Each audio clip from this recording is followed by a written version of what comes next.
Hello everyone and welcome to the channel. Have you ever looked at your phone, scrolled through social media, or used a new app and thought, this is a little too much, this is starting to feel like an episode of Black Mirror? If you have, you're definitely not alone.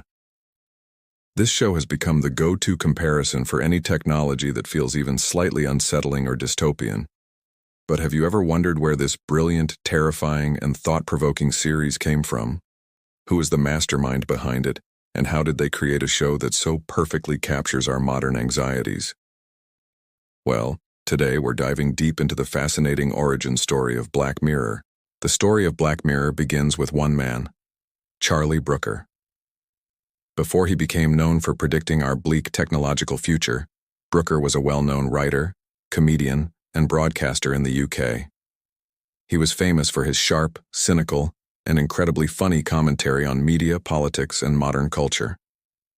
He had a show called Screen Wipe, where he would hilariously dissect television shows and news coverage. This background is crucial because it shows that Brooker has always been an astute observer of how the media we consume shapes our reality. He wasn't just a tech guy, he was a cultural critic with a wicked sense of humor. So how did he get the idea for Black Mirror? It wasn't one single eureka moment. Instead, it was a culmination of his observations. Brooker noticed a growing unease in society, a kind of low-level hum of anxiety surrounding the new technologies that were rapidly becoming part of our daily lives. Smartphones were no longer just phones. They were portals to our entire social existence. Social media was evolving from a fun way to connect with friends into a powerful tool for validation, comparison, and even public shaming. He saw the potential for stories in the gap between the utopian promises of technology and the messy, unpredictable reality of human nature. The name itself, Black Mirror, is pure genius. Brooker explained it himself. Think about what you see when your phone, your tablet, or your TV screen is turned off. You see your own reflection in that dark, glossy surface. The Black Mirror is the screen that has become a constant companion in our lives, and in it we see ourselves. It's a powerful metaphor for how technology reflects our own desires, our fears, and our flaws back at us. It's not the technology itself that's evil. It's what we do with it. With this powerful concept, Brooker pitched the show. His idea was for an anthology series, meaning each episode would be a standalone story with new characters and a new setting. This format was inspired by classic shows like The Twilight Zone, which also used self-contained tales to explore bigger societal themes. This was a brilliant move. It allowed him to explore a vast range of ideas without being tied down to a single plotline. One week, he could tell a story about political satire, and the next, a heartbreaking romance set in a simulated reality. Each episode could be its own mini-movie, a perfectly contained dose of techno-paranoia. The first home for Black Mirror was a British public service broadcaster called Channel 4. This was significant. Channel 4 has a reputation for commissioning bold, provocative, and often controversial programming. They were willing to take a risk on Brooker's dark and unconventional vision. And on December 4, 2011, the world got its first taste of Black Mirror with the episode, The National Anthem, and what a first taste it was. For those who haven't seen it, the episode involves a shocking ultimatum given to the British Prime Minister. It had nothing to do with futuristic gadgets or AI. Instead, it was about the terrifying power of social media, 24-hour news, and public opinion in the digital age. It was shocking, uncomfortable, and impossible to look away from. It immediately announced that this was not going to be a typical sci-fi show. Black Mirror was here, and it was holding up a mirror to the ugliest parts of our hyper-connected world. The first 2 seasons on Channel 4 were a critical success. Episodes like 15 Million Merits explored the gamification of life and meaningless labor, while The Entire History of You showed how the ability to perfectly recall every moment could destroy a relationship. The show was building a cult following, praised for its intelligence, originality, and chilling relevance. Robert Downey Jr. even optioned the film rights to The Entire History of You, a testament to how compelling these stories were. But the show's biggest turning point came in 2015.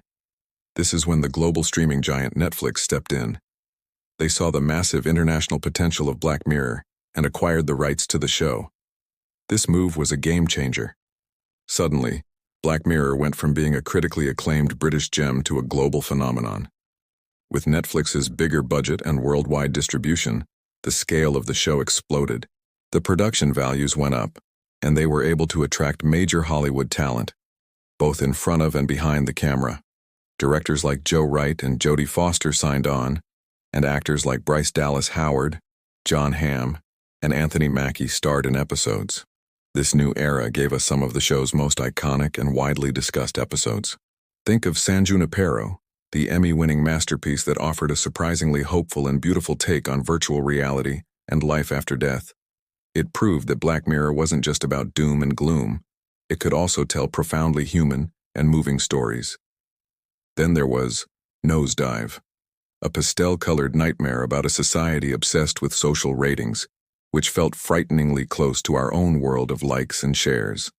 And who could forget USS Callister, a dark and thrilling exploration of toxic fandom and digital tyranny, cleverly disguised as a Star Trek parody. The move to Netflix also allowed for more experimentation with the format. In 2018, they released Bandersnatch, a feature-length interactive film where viewers could make choices for the main character, leading to multiple different storylines and endings. It was a massive undertaking that blurred the lines between television and video games, and it perfectly embodied the show's core themes of choice, control, and the nature of reality. It was a meta-masterpiece, a Black Mirror episode about making a Black Mirror-style piece of interactive fiction. So how does Charlie Brooker do it? How does he keep coming up with ideas that feel like they're ripped from tomorrow's headlines? He says he doesn't start with the technology. He starts with a human story, a what-if scenario. What if you could block someone in real life? What if a political cartoon character actually ran for office? He then figures out what piece of technology would make that story possible. This human-centric approach is what makes the show so effective. We don't just care about the cool gadgets, we care about the people whose lives are being turned upside down by them. The creation of Black Mirror is a story about a sharp, witty observer of culture who had a powerful idea at the perfect time. Charlie Brooker, with the initial support of Channel 4 and the global reach of Netflix, crafted a series that has defined a decade of television. It's more than just a TV show. It's a cultural touchstone, a warning, and a conversation starter. It forces us to look at our screens, and then to look at ourselves, and ask some very difficult questions. And that's the real genius of Black Mirror. It's not just predicting the future, it's interrogating the present. It holds up that dark, reflective screen and shows us who we are right now, in all our flawed, hopeful, and technologically entangled glory. Thank you so much for joining me on this deep dive into the world of Black Mirror. What's your favorite episode, and which one do you think is the most likely to come true? Let me know in the comments below.